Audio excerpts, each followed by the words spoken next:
Hola, ¿qué tal? Yo soy Romina Reyes y bienvenidos a un nuevo episodio de Psicologeando Ando. Hoy tenemos un episodio muy especial y profundamente humano. Vamos a escuchar la historia de una persona que con enorme valentía decidió abrirnos su corazón para hablar de un camino que muchas veces se vive en silencio. Un camino de emociones, confusión, búsqueda, consumo y sobre todo recuperación. Antes de comenzar, quiero presentarles a nuestro invitado del día de hoy, una persona cuya historia vale la pena escucharse con respeto, con empatía y con el corazón abierto. Emanuel, gracias por aceptar estar aquí con nosotros.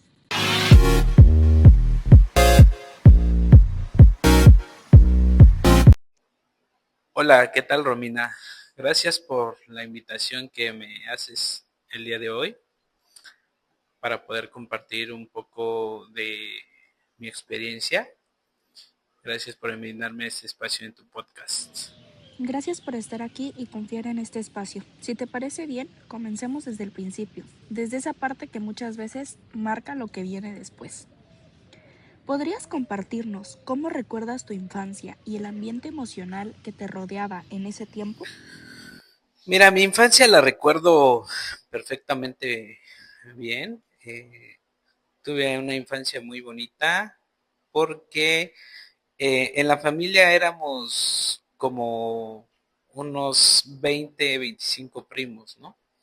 Y pues todo el tiempo convivíamos en casa de mi abuela, ¿no? Mi abuela tuvo 9 hijos y pues todos, todos vivíamos como tipo vecindad en la casa y cerca de donde vivimos, este, mi tío vivía por las canchas de Ánimas Trujano y pues íbamos a veces a verlos, a mis otros primos, y jugábamos todo el tiempo, íbamos a jugar fútbol, a pasar el tiempo con ellos.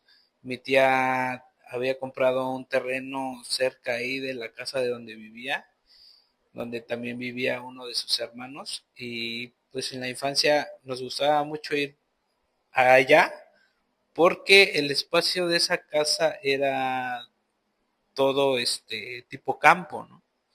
Entonces íbamos a jugar escondidas, las atrapadas, ¿no? Porque pues, lo que realmente cuando eres niño, lo único que quieres es jugar, ¿no? Es lo que más te gusta hacer y te emociona, ¿no? Y el ambiente que me rodeaba con ellos era muy grato, la verdad. Y en cuanto a lo principal, que eran temas con mi mamá y mi papá, pues la verdad con mis papás tuve una infancia bonita, pero también un poco, podría decirse, no tan agradable, ¿no? El ambiente que me rodeaba con ellos, pues era muy tenso, ¿no? Porque mis papás peleaban muy seguido. Eh, yo vengo de un papá que fue alcohólico, que es alcohólico, él sigue bebiendo, y mi madre era una persona de carácter muy, muy fuerte. Hoy en día se les dice que son fuertes esas personas, pero siento que son personas que se toman mucho las cosas personales y las vuelve muy propensas a querer estar a la defensiva, ¿no? Mi mamá era una persona muy neurótica, que pues yo lo percibí que todo el tiempo andaba de malas, ¿no? Mi papá pues en su rollo del alcohol y pues ese ambiente pues no era tan grato para mí. Yo, la verdad, a mí sí me afectó mucho el hecho de que pues mi papá fuera alcohólico, ¿no? Y mi mamá fuera neurótica. Cuando vivía con ellos en la casa, pues yo recuerdo que mi mamá a veces era amorosa, ¿no? Pero también percibía su rechazo. Porque hoy entiendo que mi mamá traía sus problemas emocionales, igual que mi papá, ¿no? Eh, y esto viene siendo que pues ya traían problemas generacionales, ¿no? La familia de mi papá, por ejemplo, ya pues en su familia bebían, en la familia de mamá también eran, eran alcohólicos, a veces algunos bebían, algunos no. Y pues yo crecí con eso, ¿no? Viendo esas cosas, que mi papá tomara, que pues mi mamá todo el tiempo estuviera pues enojada de cierta manera, ¿no? Porque pues ella era la que se tenía que hacer cargo del hogar, porque mi papá trabajaba afuera. Yo recuerdo que en mi infancia eh, pues sentí mucho la ausencia de mi padre, porque mi padre pues trabajó mucho tiempo fuera, ¿no? Él, él es abogado y cuando yo era niño lo mandaban a diferentes distritos del área de Oaxaca y, y pues yo casi no lo veíamos, ¿no? Cuando éramos muy niños no lo veíamos mucho, a veces se tenía que ir eh, semanas, meses, ¿no? Hubo un tiempo que lo mandaron lejos de acá y solo venía los fines de semana y pues yo recuerdo que él nos trataba de dar su amor con a su forma, ¿no? A su forma y pues así recuerdo mi infancia. Cuando eras más joven, ¿qué sueños o aspiraciones te acompañaban y te hacían ilusión?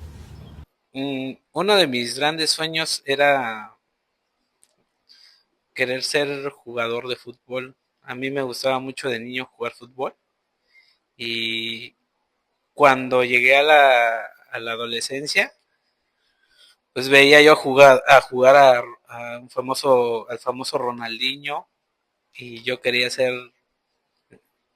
y quería ser como él, ¿no? Quería ser jugador profesional. A mí me encantaba cómo jugaba al fútbol él.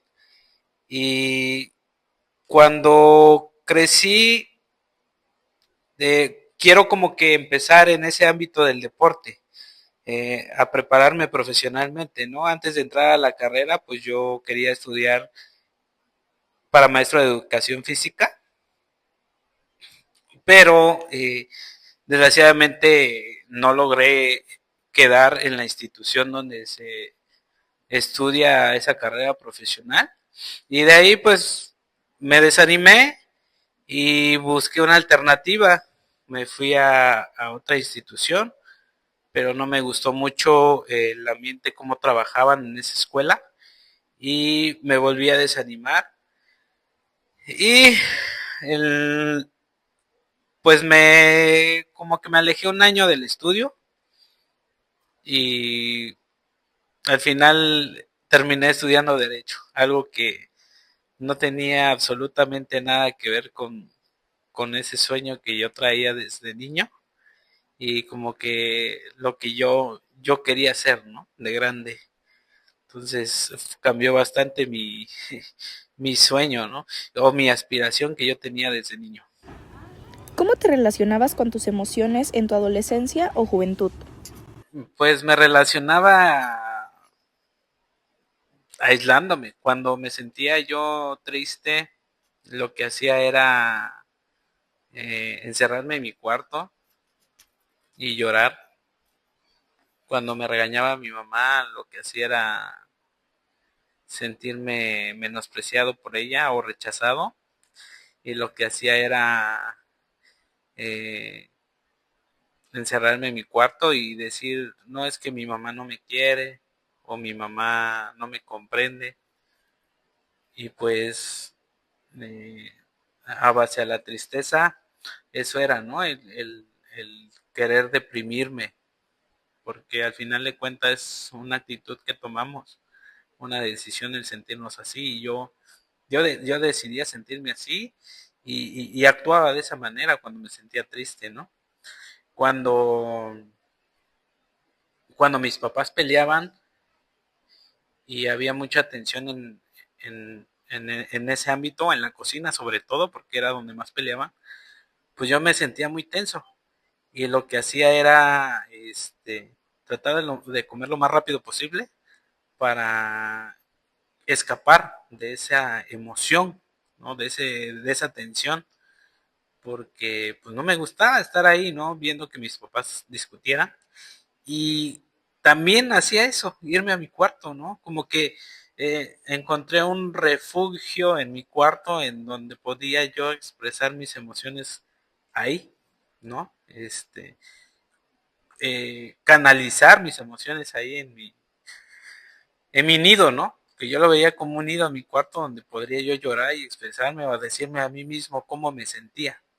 ¿Qué elementos de tu entorno consideras que influyeron en la forma en que aprendiste a expresar o gestionar lo que sentías? Retomando un poquito lo de la respuesta anterior, ¿qué elementos fueron fundamentales? Pues siento que el entorno, ¿no? En donde te rodeas, sobre todo en la escuela, primeramente en el ámbito familiar. En el ámbito familiar, pues como lo vuelvo a recalcar, los problemas con mis papás, ¿no? Eh, sus peleas constantes, vivir en tensión constante, eh, como ellos tenían sus problemas, siento que a veces los papás quieren como eh, desquitarse con los hijos, ¿no? Como que encontrar esa fuga a sus peleas y, y entonces yo sentía, ¿no? Más bien yo lo percibía así, o era así, ¿no? Mi mamá cuando se peleaba con él, con mi papá, eh, inmediatamente nos regañaba, pero pues yo ahora lo veo que era porque quería desquitarse con alguien, ¿no? Porque siento que con él no podía. Y en el entorno de la escuela, pues el bullying que viví, ¿no? El no sentirme seguro de mí mismo, en sentir que no valía como persona y autosabotearme, ¿no? Y decirme que pues que no era un niño agradable, que, no, que era un niñito gordo, porque yo a veces yo no me aceptaba de niño, ¿no? Porque decía estoy gordo, este, a, a qué niñita le voy a gustar así, este, o el ver que me hacían bullying, pues yo me sentía mal, ¿no? Y no lloraba ahí porque me hacía el fuerte en la escuela, pero ya llegando a casa, este, pues me ponía a llorar, ¿no? Porque pues me decían cosas feas, ¿no? Como niño, a veces los niños son crueles, ¿no? Y no se dan cuenta de las palabras o términos que usan para menospreciar a alguien. Y en el entorno, y otro de los elementos creo fue el entorno social, que es el que más repercute, ¿no? Porque pues ese ahí es donde ya te relacionas. Y cuando creces, pues te cuesta más trabajo, ¿no? Porque vienes arrastrando todas esas emociones de niño. Y yo, a mí siempre me pasó eso, de que como que fue una carga todo lo que viví, que cuando llegué a la adolescencia, ¡pum!, fue lo que detonó de que ya no podía yo relacionarme y como no me sentía seguro, pues decía, no, pues no voy a hablar con nadie, o por qué o por qué me voy a platicar con alguien si no tengo la confianza, ¿no? De que yo le vaya a agradar a alguien o que me vaya a aceptar en su grupo de amigos, ¿no? Porque por lo mismo que sufrí bullying, yo decía, no, pues no le caigo bien a nadie, pues mejor me aíslo, ¿no? O sea, siempre en mi infancia, en mi adolescencia, mi mejor salida para huir de todas las emociones era aislarme, ¿no? Y alejarme de todo porque yo sentía que, pues, yo mismo era el que se sentía bien consigo mismo. Si te sientes cómodo, ¿podrías contarnos cómo fue ese primer acercamiento al alcohol u otra sustancia en la etapa de tu vida en la que ocurrió? Claro que sí, Romina, mira, sí me siento bastante cómodo eh, contestando a tu pregunta. ¿Cómo fue ese acercamiento con el alcohol? Eh, Simplemente curiosidad al principio, ¿no? Yo me acuerdo que eh, cuando hacían fiestas de Navidad o Año Nuevo, pues siempre en la familia, en esas reuniones corría mucho el alcohol. Y pues imagínate, éramos unos 60, 70 en la familia. Y las fiestas decembrinas eran pues bastante grandes en la familia. Y pues cada quien estaba en su rollo, ¿no? Y nosotros veíamos, bueno, mis primitos y yo veíamos cómo tomaban, ¿no? Y decíamos, pues, ¿qué era eso? ¿A qué sabía, no? Me acuerdo que eh, la primera vez que yo probé en sí el alcohol no fue la adolescencia, sino fue mucho antes. Eh, Me acuerdo que a uno de mis primos le gustaba mucho el rompope y pues cuando hacían fiestas de decembrinas, pues ya muchos de mis familiares pues ya estaban algo tomados y pues nosotros de traviesos íbamos y agarrábamos el rompope y nos lo servíamos en vasitos de esos de como tipo brindis. Y pues yo me acuerdo que ahí fue la primera vez que me acerqué yo al alcohol como tal, ¿no?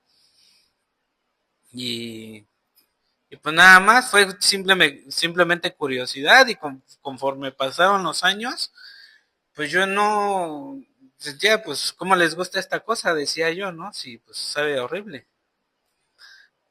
Y cuando yo empiezo a meterme más en el rollo del alcoholismo, pues fue en mi adolescencia. Tenía yo 17, 18 años. Estaba cursando el tercer semestre del Cebetis. Y me acuerdo que muchos de mis compañeritos pues ya bebían, ¿no? A veces me invitaban o me decían, oye, fíjate que aquí hay un billar cerca de la escuela, vamos a jugar, ¿no? Pues yo decía, pues a eso van, ¿no? A jugar nada más, pero pues ahí me di cuenta que pues bebían también alcohol y a veces iban y ellos tomaban, ¿no? Yo nada más los veía, porque pues frente a las amenazas de mi mamá de que cuidadito y yo era de los jóvenes que bebía o que si yo tomaba alcohol me iba a pegar o me amenazaba así, ¿no? Entonces, pues a mí me metía miedo, ¿no? Me infundía miedo a mi mamá y por eso mismo como que no tomaba. Entonces, este, pero la experiencia donde yo me empiezo a enrolar ya con el alcohol y a probarlo más seguido,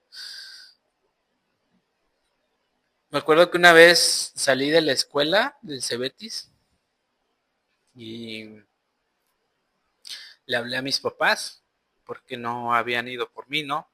Ya en el Cebetis todavía mis papás iban por mí y les pregunté que dónde estaban y un día me hablan, me contestan y me dicen, estamos aquí comiendo en tal lugar, vente para acá, los alcanzo y veo que pues mi papá pues ya está tomado, mi mamá está comiendo ahí con él y con otros tíos, entonces pues yo veía que tomaban, ¿no? Y eso me causaba curiosidad y digo, ¿por qué? O sea, ¿por qué cuando mi papá toma o todos toman, por qué son alegres? ¿No? Es la única, yo percibía de que así eran felices, ¿no? Nada más tomando. Entonces, mi papá me dice, eh, lo voy a decir tal como es, ¿no? Ya que estamos aquí en confianza. Mi papá me dice, oye, como que ya viene siendo hora de que mi hijo Tom se eche una chela, ¿no?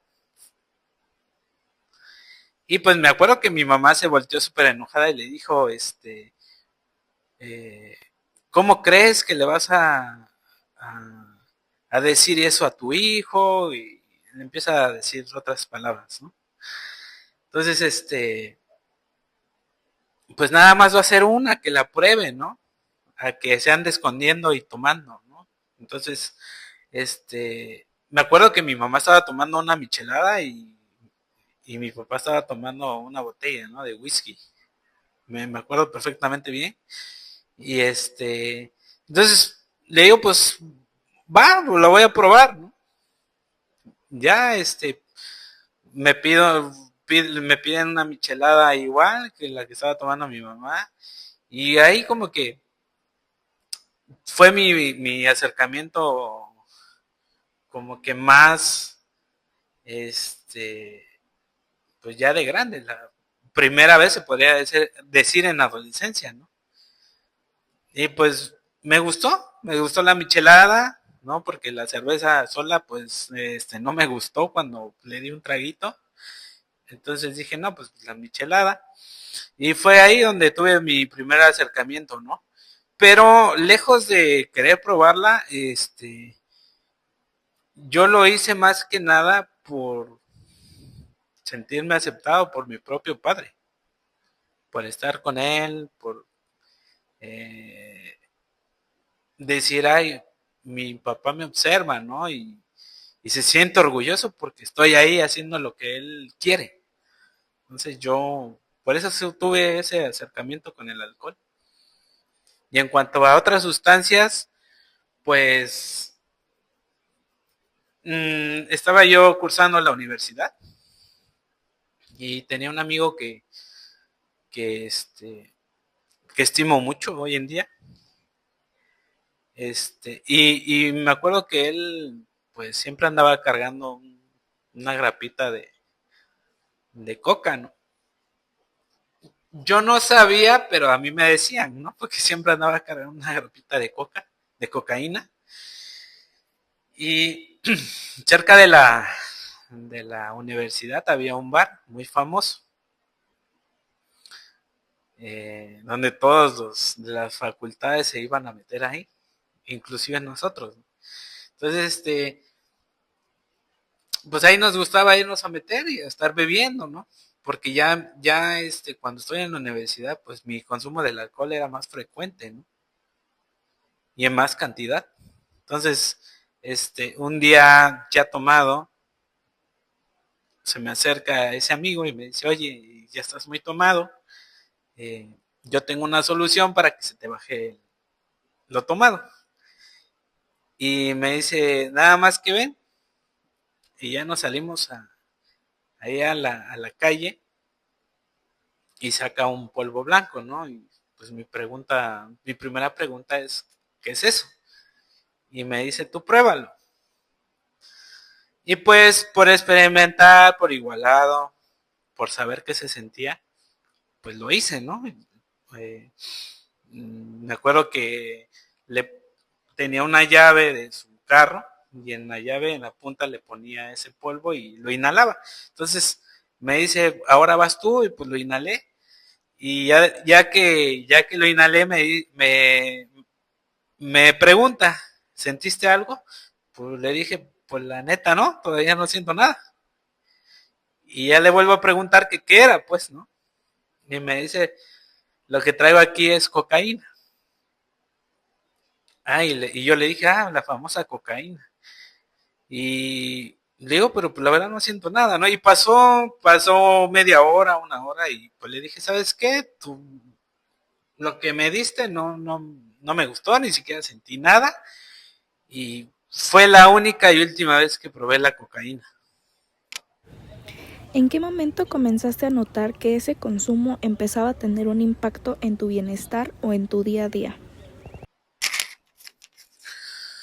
Eh, Me empiezo a dar cuenta cuando ya mi consumo de alcohol era mayor. Eh, Cuando estaba estudiando, te vuelvo a repetir, cuando estaba estudiando la universidad, eh, yo, yo ya prácticamente no entraba a clases, ¿no? Porque andaba yo tomando ahí con mis amigos, o ya éramos un grupito de los que no entraba a clases y nos las pasábamos en el bar que estaba cerca ahí de la universidad. Entonces, conforme pasa el tiempo, pues las mismas personas que están en o tu misma familia, sobre todo mi mamá, ya eran como que los regaños más frecuentes, ¿no? Era el dónde estás, tenerme en vigilancia, porque pues yo me le escapaba o me le escondía, ¿no? Porque pues me iba yo a beber, y porque me gustaba ahí estar tomando con los amigos, echando relajo, porque pensaba que estar tomando o bebiendo era, újule, lo mejor de la vida, ¿no? Pero conforme pasa el tiempo, empiezo a verme, empiezo a verme en el espejo y empiezo a notar que sí repercute mucho en el aspecto físico porque yo empecé a subir de peso, me veía yo hinchado, me veía yo rojo, este, las resacas del otro día, dolores de cabeza, las náuseas que no paraban, ¿no? Vomitar amarillo porque nada más era como que el asco que sentías ya de la resaca, ¿no? Y pues eso influyó en decir, eh, oye, ya la estás regando bastante, ¿no? O ya te estás haciendo daño, porque al principio no lo percibes, porque pues no lo tomas en cuenta, ¿no? No valoras tu vida, no valoras tu salud, pero cuando ya pasa el tiempo y el alcohol empieza a actuar en tu cabeza y sobre todo en tu cuerpo, pues ya no es grato verte que cómo te estás autodestruyendo, ¿no? Porque al final de cuentas el único que se destruye es uno mismo y lo más valioso que tenemos hoy en día es la salud. Pero pues cuando tú no te amas a ti mismo, no amas ni tu cuerpo, ¿no? Y no te importa nada más que eh, querer disfrutar el placer, pero a veces los excesos del placer son los que nos dañan más. Entonces, este, eso fue lo que me llevó a decir ya me estoy haciendo daño en cuanto a mi aspecto físico, a mi salud. Y en el día a día, pues, problemas en la escuela, ¿no? Problemas en la escuela, de faltar a clases, de salir mal en los exámenes, ¿no? Eh, Porque una de las cosas que menos me importaba en ese momento era estudiar. Yo solo quería estar tomando. Y con el tiempo, cuando termino la universidad, se me empiezan a abrir oportunidades para el trabajo, de los cuales pues todos no los valoré y por mi alcoholismo los perdí, ¿no? Desde tu experiencia, ¿qué situaciones emocionales o personales estuvieron presentes cuando el consumo comenzó a ocupar más espacio en tu vida? Yo creo que lo que detonó más mi alcoholismo, mmm, sin lugar a duda, fue el fallecimiento de mi mamá. Este, de cierta manera, mi mamá como que controlaba los hilos en la casa, ¿sabes? Eh, Quería como que controlar todo lo que pasaba en en la casa. Y pues también como que quería tener el control de mi papá o mío sobre todo, ¿no? De que ya no tomáramos, ¿no? Que ya le paráramos, porque ya llevábamos varios días tomando, ¿no? Porque pues yo ya tomaba viernes, sábado, domingo. Entonces cuando muere mi mamá es un impacto fuerte para mí y pues yo me hundo más en el alcohol, ¿no? Porque empiezo a sufrir depresiones más fuertes, a sentirme solo, todavía más solo, ¿no? Si de por sí bebiendo me sentía yo solo, pues ahora que ya no estaba mi mamá a mi lado, pues eh, mucho más. Entonces fallece mi mamá y empiezo a buscar ese refugio en el alcohol. Entonces empiezo a tomar pues más progresivo, ¿no?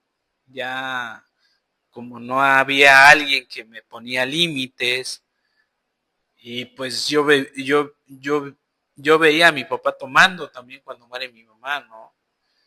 Y empiezo como a juntarme con él, con mi papá, a tomar, ¿no? Y ya se empieza a faltar el respeto con mi papá y porque yo ya me ponía a tomar con él, ¿no? Y hoy en día es algo gravísimo, tomar con tu propio padre. Entonces, muere mi mamá y yo empiezo a hundirme más y más cada día en el alcohol. Yo ya, si antes tomaba 3 días, que era viernes, sábado y domingo, yo ya tomaba viernes, sábado, domingo, lunes, martes y miércoles.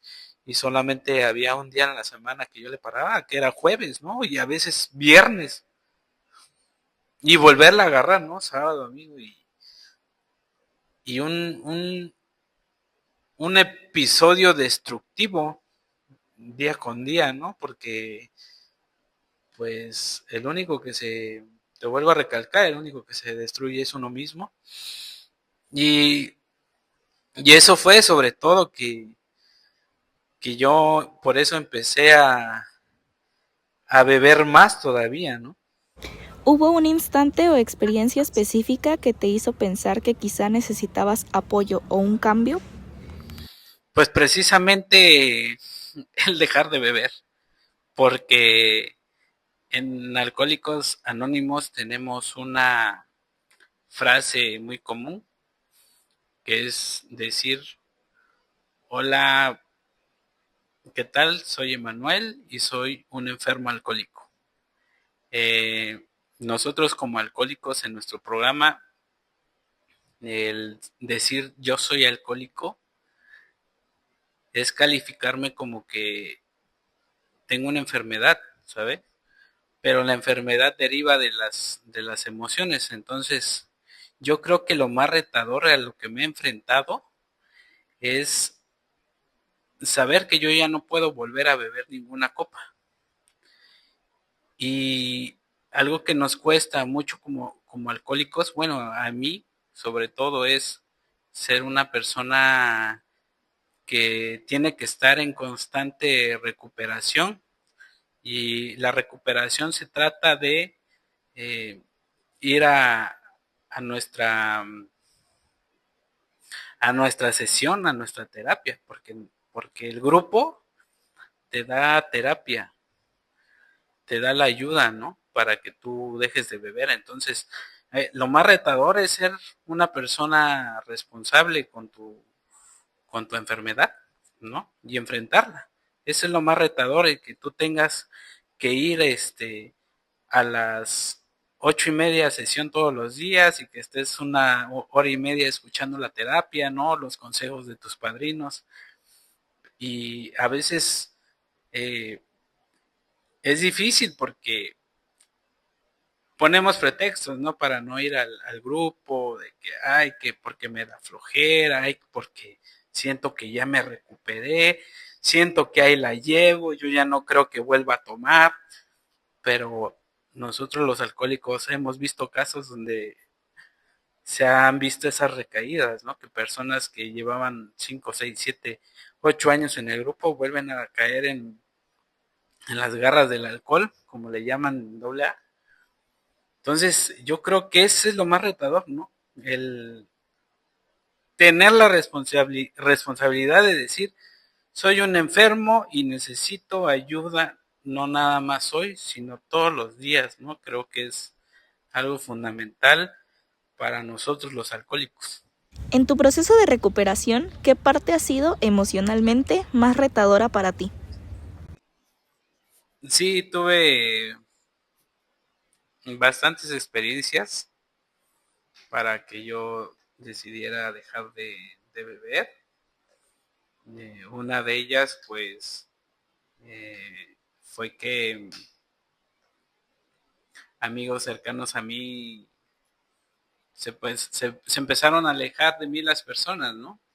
Esa fue una de las experiencias que empecé a vivir con el alcohol, que la gente ya no quería estar en el mismo núcleo que yo, ¿no? O sea, en el mismo grupo, ya les causaba yo vergüenza, a veces porque me quedaba dormido, a veces porque eh, tenía comportamientos agresivos, o simplemente porque ya era yo una carga, ¿no? Ya no era como que salir a divertirme, sino que me volví como que alguien que era una carga y que tenían que estar cuidando, ¿no? Precisamente hablábamos del tema de que el alcohol, pues, es uno de los problemas más grandes donde pues se ven afectadas este pues las personas que te rodean. Y esa fue una experiencia. Otra de las experiencias fue la muerte de mi mamá también, que pues me dolió muchísimo y que pues yo por eso seguí bebiendo más y más. Eh, Otras cosas, me pasó que eh, ya el de las penúltimas borracheras que me puse fue que iba yo a atropellar a una niña. Eh, Tomé la camioneta de mi papá sin su consentimiento, sin su permiso, y me la escapé, ¿no? Estábamos en un lugar, yo estaba bebiendo y pues de escondidas me salí, agarré la camioneta y me fui para donde vivíamos, no sé, no, yo ya estaba tan tomado que no sabía ni qué estaba haciendo. Y en eso pues me empiezo a pasar los altos porque pues alguien de ahí conocido mío me vio que yo iba conduciendo y me iba pasando los altos, y en uno de esos pues iba yo a atropellar a una niña a la cual pues yo no me di cuenta, ¿no? O sea, realmente yo no me di cuenta, y hasta cuando veo que me empiezan a seguir las patrullas y una señora empezó a gritar, pues, ¿no? Alcanzó a los de la patrulla y les empezó a decir que yo iba a atropellar a una niña, ¿no? Entonces, pues son experiencias no gratas que desgraciadamente cuando el alcohol nos gobierna, pues ya no tenemos control de nosotros mismos, más que nada, ¿no? De nuestras actitudes, de todo lo que hacemos. Desgraciadamente el alcohol nos va perjudicando en todos los ámbitos de la vida, ¿no? Trabajo, familia, amigos, social. Pues son experiencias esas experiencias fueron las que a mí me dijeron, pues ya basta, ¿no? Yo un día me levanto de mis tantas resacas que tuve. Me acuerdo que aquella vez caí en una semana completa de depresión y empecé a tomar un viernes y me la llevé 8 días, ¿no? Hasta tomé viernes, sábado, domingo, lunes, martes, miércoles, jueves, viernes, sábado y otro domingo, ¿no? Entonces, ese domingo empiezo a caminar, solo me voy a meter a un bar ahí cerca de donde vivo, o donde vivía más bien. Y pues me meto a beber y empiezo a llorar sin motivo, pero después con ese peso de que ya sabía que estaba yo haciéndome mal, ¿no? Que estaba haciendo mal en, con mi vida, que estaba echando a perder mi vida y que pues realmente estaba yo joven para haber terminado así, ¿no? Yo ya bebía este con los teporochos, ya me quedaba yo tirado en la calle, y empezaron a venirme todos esos recuerdos, todos esos comportamientos que tuve, ¿no? Desde que empecé a tomar, y esas cosas me fueron pesando cada día y fue cuando ese día yo empecé a tomar sin control y empiezo a llorar y le hablo a mi hermano, ¿no? Le digo, ¿sabes qué? Ya no quiero esta vida, ayúdame, ya no quiero seguir así, me siento muy mal emocionalmente, estoy echando a perder mi vida, pero no puedo dejar de beber.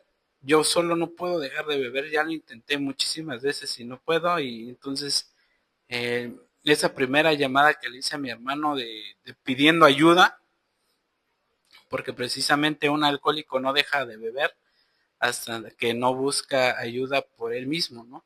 Entonces, a mí esas experiencias que me fueron pasando una tras otra, de que me iban a atropellar, de que iba yo a matar a esa niña, que le iba yo a atropellar, y cosas así, nosotros los alcohólicos tenemos un dicho que cuando queremos ya dejar o ya queríamos dejar de beber, nos iban pasando cosas más graves, ¿no? Y el simple hecho de decir eso es porque te van pasando experiencias más desagradables o más riesgosas, donde dices, ya, o sea, ya como que ya estoy rebasando los límites. Y entonces fueron esas, como que esas experiencias las que me llevaron a decir, basta, ¿no? Y hacer un cambio en mí. A lo largo de este camino, ¿qué personas, herramientas o aprendizajes han sido los que más te han fortalecido? Lo que más me ha fortalecido hoy en día, yo creo que eh, en cuanto a las personas, yo creo que mi mamá. Eh, Cuando ella falleció, yo todavía, la última conversación que tuve con ella fue que yo dejara de beber, que lo único que quería era que yo fuera feliz y que la perdonara por todo lo que había pasado, ¿no? Eh, Ella y yo ya sabíamos a qué se refería con que yo la perdonara, quizás eh, sabía de cierta manera que pues como fue en ciertos aspectos de nuestra vida pues nos lastimaron, ¿no? Y entonces cuando muere mi mamá pues todavía sigo bebiendo, pero yo ya tenía como que esa espinita, ¿sabes? Como de decir, eh, me pesa esto que me dijo mi mamá porque me lo dijo llorando y siempre pidió por mí que yo fuera feliz. Entonces me sentía en deuda y al mismo tiempo culpable porque que yo no estaba haciendo nada de lo que ella había deseado, ¿sabes? O sea, eh, ese día, antes de que falleciera, me dijo, por favor, prométeme que vas a dejar de beber, ¿no? Entonces yo le dije sí, pero fue una respuesta, un sí en vano, porque yo seguí bebiendo. Pero sin embargo traía yo eso en la cabeza, ¿no? Esa promesa que le había hecho a mi mamá ese día antes de que falleciera fue la que me la llevé todo el tiempo en la cabeza cuando seguí tomando, ¿no? Entonces, yo tenía eso de que tenía que cumplirle a mi mamá el dejar de tomar, ¿no? Entonces, yo creo que fue lo que me ayudó. Y desgraciadamente a veces tenemos que perder a las personas que más amamos en la vida para darnos cuenta de lo que realmente valían, ¿no? Entonces, en mi caso, se va a escuchar feo, pero creo que fue un bien el que se haya ido mi mamá de este plano terrenal, porque eh, siento que si mi mamá no hubiera muerto, yo no hubiera cambiado. Entonces, siento que... Gracias por compartir tu historia con tanta fuerza y sinceridad. Lo que dijiste hoy puede acompañar a alguien que aún no encuentra las palabras para expresar lo que siente. Dicen que el consumo se parece mucho a una sombra, te sigue, te rodea y por momentos se siente más grande que tú. Pero recuerda algo importante, las sombras solo existen cuando hay una luz cerca. La recuperación no es luchar contra la sombra, es caminar hacia la luz paso a paso. Esa luz puede ser tu familia, tus motivos, tu fe, tu fuerza interior. La sombra nunca desaparece por completo, pero cuando caminas hacia la luz, deja de dirigir tus pasos y tú vuelves a elegir el camino. Gracias por acompañarnos en Psicologiando Ando, gracias a nuestro invitado por su honestidad y gracias a ustedes por escucharnos con el corazón abierto. Nos escuchamos en el próximo episodio.